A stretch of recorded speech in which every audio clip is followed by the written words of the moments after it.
This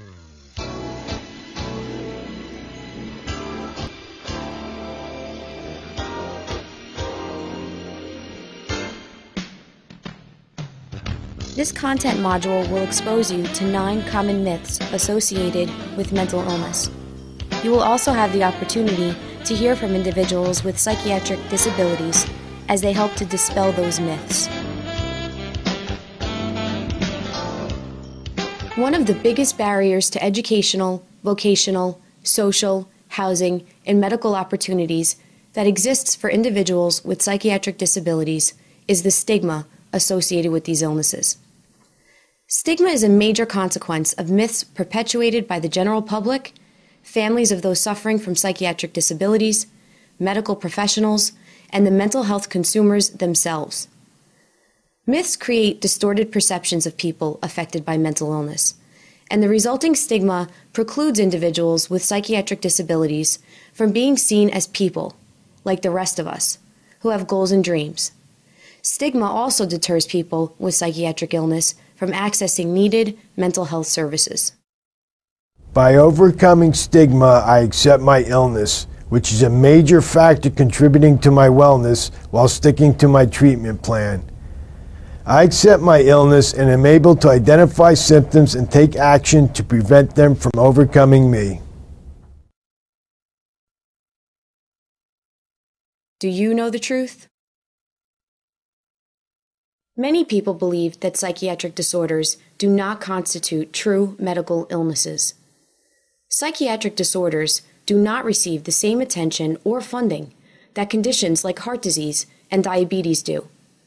People with mental illness are viewed as crazy, and some believe that people suffering from these illnesses have a weak character or lack willpower. Just 20 years ago, obsessive-compulsive disorder was not recognized to have a biological basis. For many years, I was told by professionals that my irrational cleanliness was an attempt to wash away my guilt. Now that was crazy. I've lost friends and parts of my family. I am still not permitted to see my 10-year-old niece without supervision because people don't understand my illness and are afraid of how it will affect her. I've been told by friends that they don't have time to sit and listen to me, even though I haven't seen them in a year. Others won't even tell me the problem. They just stay away from me, even when they are in the same room. They have no fear of my diabetes and go out of their way to help me with that. As I've gotten better, my family and I have become closer. The fact is, mental illnesses constitute a group of brain disorders and are legitimate medical conditions. The difference is that the part of the body affected is the mind. Over the past 3 decades, research has shown that genetic and biological factors greatly affect the cause of mental illness and its subsequent symptoms. In addition, we know now that the diagnosis of mental illness does not mean the individual will progressively get worse with no hope for recovery. In fact, most major mental illnesses can be treated effectively, and recovery and management of these illnesses are possible. It is more than likely that the factors contributing to mental illness are genetic in nature, although there may be environmental factors which bring it about in later life. There is a biological chemical imbalance of several neurotransmitters, such as serotonin, dopamine, GABA, and norepinephrine. Those who have a genetic predisposition to developing mental illness may have it brought on by major stresses and traumas, such as death, divorce, war, or events such as the tragedy of 9/11. Unfortunately, many of us have grown up in a society that has historically portrayed people with mental illness as dangerous and violent. Most forms of media highlight the crazy person running through the streets, assaulting innocent citizens. This myth continues to impede the community integration of people with psychiatric disabilities. The fact is, individuals with psychiatric disabilities are no more likely than a member of the general population to commit a violent act. I have a form of a psychotic depression. One of the voices I hear asks me to hurt myself by cutting myself, but I have never thought of hurting anyone else, In fact, my major issue is not knowing how to let out my anger in a healthy manner. The research actually shows that as a group, people with mental illness are far more likely to be the victims of violence than to be the perpetrators of violence. Northwestern Medical School studied rates of violence, comparing individuals with mental illness to people without mental illness. The researchers found that of more than 2,100 contacts between police officers and citizens, only 3 involved violent behavior committed by a person with mental illness. In comparison, 17 contacts involved violent crimes committed by people without mental illness, nearly 6 times more. Individuals with psychiatric disabilities are often accused of being weak-willed. Many people believe that if a person wants to be happy, they simply can be. This is a dangerous and stigmatizing point of view. Depression and the other major mental illnesses have nothing to do with laziness or lack of willpower. The brain's functioning and chemistry is altered in individuals with psychiatric disability, and medications combined with therapy do help people recover. Medications target chemical messengers in my brain. Combine medications with talk therapy, cognitive therapy, support groups, and self-help centers, and then not only is recovery possible, but also opportunities for personal growth will occur. Another common myth associated with mental illness is that people who are diagnosed with schizophrenia have multiple personalities, and the disability can never be controlled. Contrary to that belief, schizophrenia is not multiple personality disorder. The term schizophrenia comes from the Latin language and actually means split mind, not split personality. Schizophrenia is a thought disorder that affects an individual's ability to think clearly and logically at times. On average, 2.5 million Americans struggle with schizophrenia. The hallmark characteristics of this disorder are hallucinations, delusions, and inability to accurately process incoming stimuli. So many people, when I tell them that I have paranoid schizophrenia, seem taken aback, and in some instances they are actually aghast. They think of someone in a horror film, or, as mentioned before, a split personality.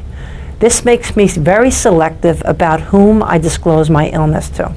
Another symptom of schizophrenia deals with the idea that everything that occurs does so in relation to you.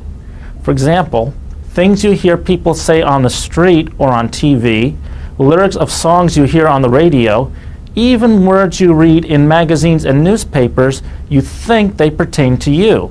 This is what is known as referential thinking, and it comes from the inaccurate processing of stimuli, which in reality pertains to someone other than you. Another common myth is that depression is a normal part of the aging process. This is not true. The normal aging process does not cause depression. Many older people do experience depression, but the cause is not their age.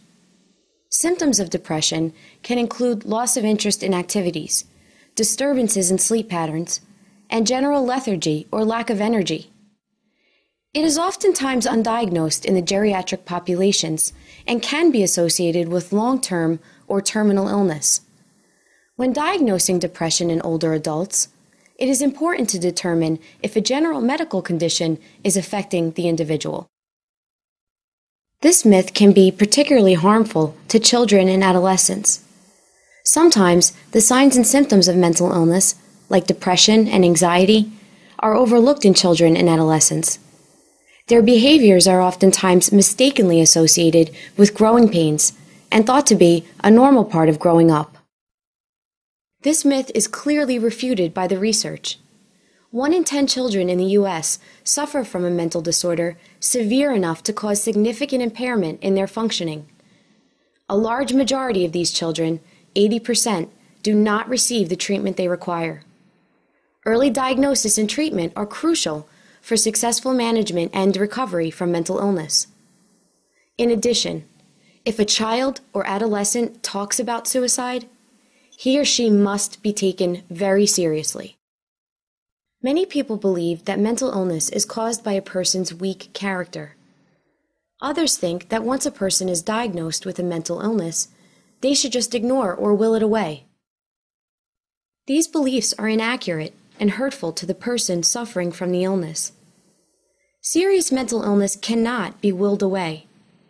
Ignoring the problem typically makes it worse. Treatment strategies will differ for each individual, but in every case, professional help should be the first step in managing the illness. Addiction and substance abuse are oftentimes viewed as a lifestyle choice. People who suffer from addiction are seen as bad people who lack moral conviction. The fact is, like many other illnesses, addiction is a disease that is closely linked to altered brain chemistry. While some of the actions and behaviors associated with addiction may be bad, the person is not. When overcome with addiction, the person is caught in the grip of a power that offsets any rationale to function properly.